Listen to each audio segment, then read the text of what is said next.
पिछले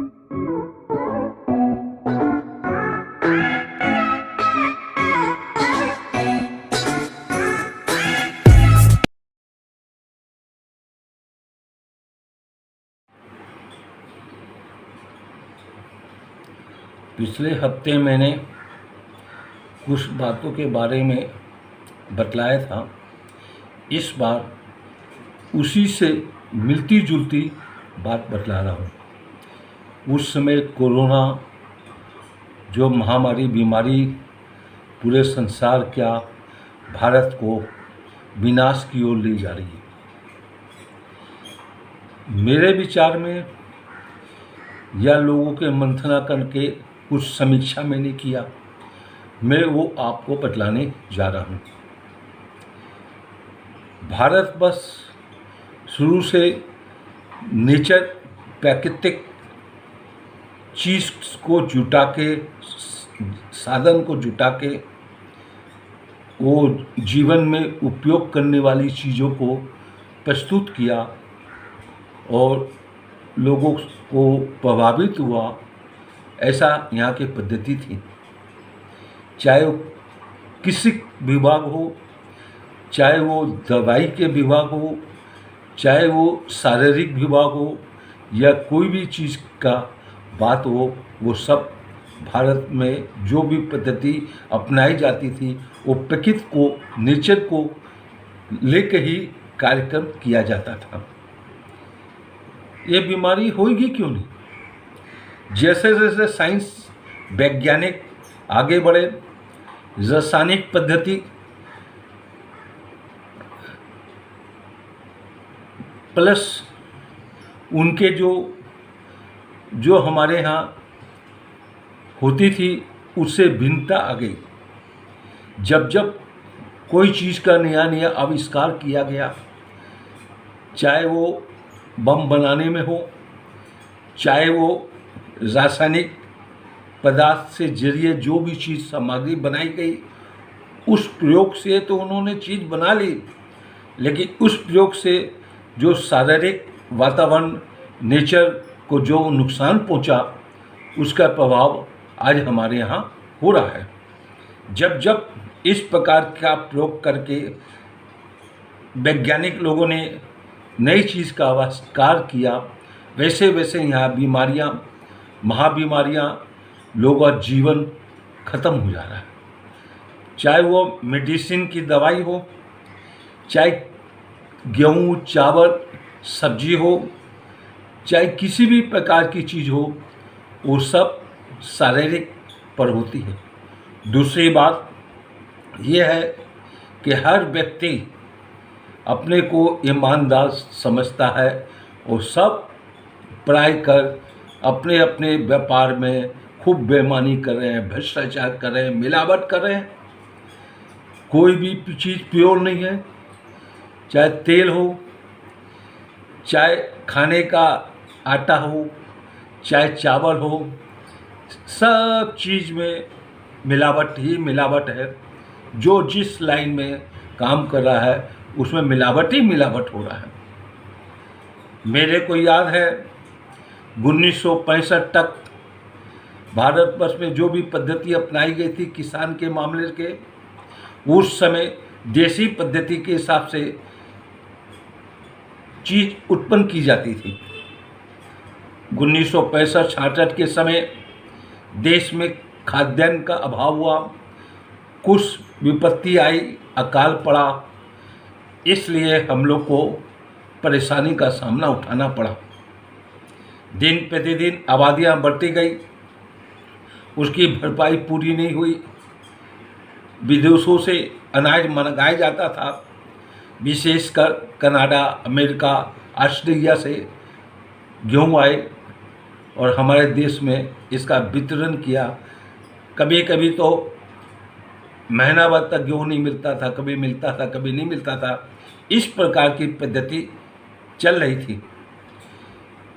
उसको दूर करने के लिए, प्रोडक्शन बढ़ाने के लिए ऊर्जा आया, कीड़े मकोड़ों मारने के लिए रासायनिक दवाई आई, प्रोडक्शन हुआ अनाज का, लेकिन उस दवाई, जहरीली दवाई और जो उस प्रकार का खाद रासायनिक के द्वारा बनाया जाता था, वो जो प्रयोग करने से बड़ा नुकसान का सामना पड़ा हम सब जीव प्यारी मात को। कीड़े मकोड़े मारने के लिए दवाइयाँ निकली, खेती का उपज बढ़ाने के लिए ट्रैक्टर निकला, मशीन आया, घरेलू पद्धति को छोड़ लोग उसमें जुट गए और 1970 के बाद धीरे धीरे हम पुरानी पद्धति को भूल गए और नई पद्धति में आ गए। आज ऐसा है, साग ले लो, कोई भी प्रकार का फल ले लो, सब सिंथेटिक केमिकल रासायनिक दवाइयों के द्वारा इस्तेमाल की जाती है। वो जो हम शरीर को ग्रहण करते हैं, हमारा पौष्टिक पदार्थ समझ के हम लोग खाते हैं, बीमारी हो रही है, चाहे वो शुगर की हो, चाहे बीपी की हो, चाहे हार्ट ब्लॉकेज हो, यह दिन प्रतिदिन बढ़ता जा रहा है। आज प्राय कर प्रत्येक परिवार में एक न एक शुगर का पेशेंट है, ब्लॉकेज वाला व्यक्ति है। ये क्यों? इस तरफ किसी का भी ध्यान नहीं जा रहा है और सिर्फ मलेरिया, डेंगू, हैजा, चेचक, चिकनगुनिया, इस प्रकार की बीमारी हुई। 2019 दिसंबर के करीब पूरे विश्व में कोरोना नाम की बीमारी का उत्पन्न हुआ, उससे लोग प्रभावित हो गए और आज ये पोजीशन हो गई है। 2021 चल रहा है, अप्रैल का महीना ख़त्म होने जा रहा है, इस बीमारी का कोई समस्या का समाधान नहीं हुआ। सब अपनी अपनी बात कह रहे हैं, अपने अपने विचार से प्रस्तुत कर रहे हैं, लेकिन उसका निवारण आज तक नहीं होने पाया। मीडिया, न्यूज वाले, कुछ देश के नेता लोगों को इतना भ्रमित कर दिए, इतना डर पैदा करा दिए मन में, इतने डर गए लोग, इसकी कोई भी नहीं है। ऐसा बात न्यूज में बोली जाती है, ऐसी बात दिखलाई जाती है, लोग भयभीत हो गए, आतंकित हो गए। असली समस्या का समाधान नहीं ढूंढा जा रहा है। उन मीडिया वालों को बोलना चाहिए, साहस से काम करिए, हिम्मत से काम करिए, मस्तिष्क को चुस्त रखिए। बीमारी तो आएगी जाएगी, लेकिन ऐसा प्रचार कर रहे हैं, ऐसा दिखा रहे हैं, 24 घंटा में 12 से 14 घंटा तक ये प्राइवेट न्यूज़ चैनल वाले दिखलाते हैं और लोग उसको देखते हैं और देख के वही चीज़ घर में, परिवार में एक दूसरे से मिलते हैं और मिल के उसी की चर्चा करते रहते हैं।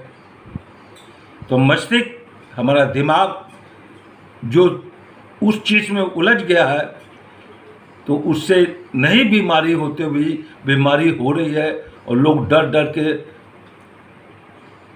इस संसार से विदा होके जा रहे हैं। मैं उन मरने वालों आत्माओं को भगवान से प्रार्थना करता हूँ, वो स्वस्थ रहे, निरोगी रहे, जहाँ उनकी आत्मा हो वो पवित्र बने, और जो इस संसार में जी रहे हैं, जो इस संसार में आने वाले हैं, उनका जीवन शुभ हो, कल्याण हो, ये मैं रोज़ भगवान से प्रार्थना करता हूँ। लेकिन जब तक हम जिस प्रकार से मैंने आगे आपको बतलाया, केमिकल, सिंथेटिक, रासायनिक पदार्थ के जरिए जिस प्रकार की मेडिसिन दवाई निकल रही है, जिस प्रकार का खेतीबाड़ी के लिए उर्वरक निकल रहे हैं, कीड़े मकोड़ों मारने के लिए दवाइयाँ निकल रही है, उसका क्या अंत होगा? 1965-66 के करीब जिस समय देश में गेहूं का अभाव हुआ, बाहर से मंगाया गया था, उस समय प्रधानमंत्री लाल बहादुर शास्त्री थे, उन्होंने नारा लगाया लोगों को जागरूक किया। प्रत्येक सोमवार को आप लोग व्रत करिए और जगह जगह में खेती करिए।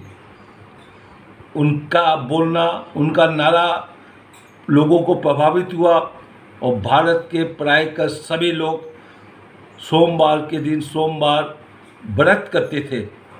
इस प्रकार का उन्होंने नारा लगा के लोगों को जागरूकता पैदा किया, हिम्मत बनाया।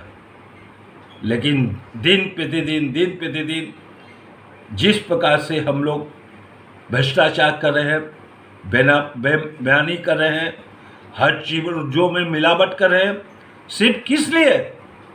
पैसा कमाना। पैसा कमा के ये सोचते हैं दुनिया की सब सुविधा हमको मिल जाए।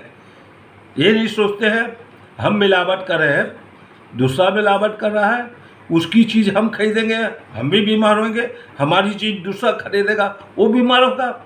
इस प्रकार का जो चैनल चल रहा है, इसको न सरकार की ओर ध्यान जा रहा है और न किसी बात का चिंता हो रही है। ये बीमारी कोरोना क्या, जिस ढंग से ये हो रहा है, ये आगे भी इससे खतरनाक बीमारी होगी, इसका कोई मूल्यांकन नहीं है। जब तक शरीर में शुद्धता का आहार नहीं जाए, प्रोटीन नहीं जाए, वातावरण शुद्ध नहीं हो, हवा दूषित, पानी दूषित, खाना दूषित। अब समस्या यह है कि पेट को पालने के लिए हम क्या क्या चीज़ को छोड़ें। सब दूषित चीज़ हम खा रहे हैं। सिर्फ प्रभु के भरोसे, राम भरोसे हम लोग जी रहे हैं, तो राम भरोसे ही हम मर रहे हैं। इसका निवारण नहीं कोई ढूंढ रहा है। ये बहुत बड़ी समस्या जटिल होती जा रही है। आज का वातावरण इतना खराब हो गया है, लोग इतने आतंकित हो गए हैं, हर एक दूसरे से यही चर्चा करता रहता है और हर लोग इसी में उलझे हुए हैं। मेरा सिर्फ कहने का मतलब यही है कि बीमारियां हर साल आती है। जब जब कभी कोई वैज्ञानिक या कोई साइंटिस्ट कोई नया चीज़ का जो आविष्कार करता है, उसमें से अच्छाई चीज़ मिल जाती है। उस आविष्कार की हुई गंदी पदार्थ का कैसे निवारण किया जाएगा, वो हम पब्लिक को, हम जनता को, मानव समाज को ये भुगतना पड़ रहा है और भुगतना ही पड़ेगा। इसका कोई अंत नहीं है। चाहे वो एयर कंडीशन आ गया हो, चाहे एयर कंडीशन गाड़ियाँ आ गई हों, चाहे किसी प्रकार के जीवन की सुख सुविधा को प्राप्त करने का हम साधन जुटा लिए हैं, लेकिन जुटा तो लिए हैं, उससे क्या तकलीफ होती है, क्या बीमारी होती है, उसका निवारण हम अभी तक नहीं समझ पा रहे हैं, नहीं ढूंढ पा रहे हैं। तो मेरे विचार में ये बीमारी का समाधान नहीं होगा। दवाइयाँ तक नकली आ रही है, चाहे वो किसी भी प्रकार की दवाई हो, खाद खा रहे हैं वो नकली आ रहा है, सब में मिजाज। ये कहाँ से शरीर स्वस्थ रहेगा, कैसे हम कामना करेंगे, ये बहुत बड़ी चिंता का विषय है।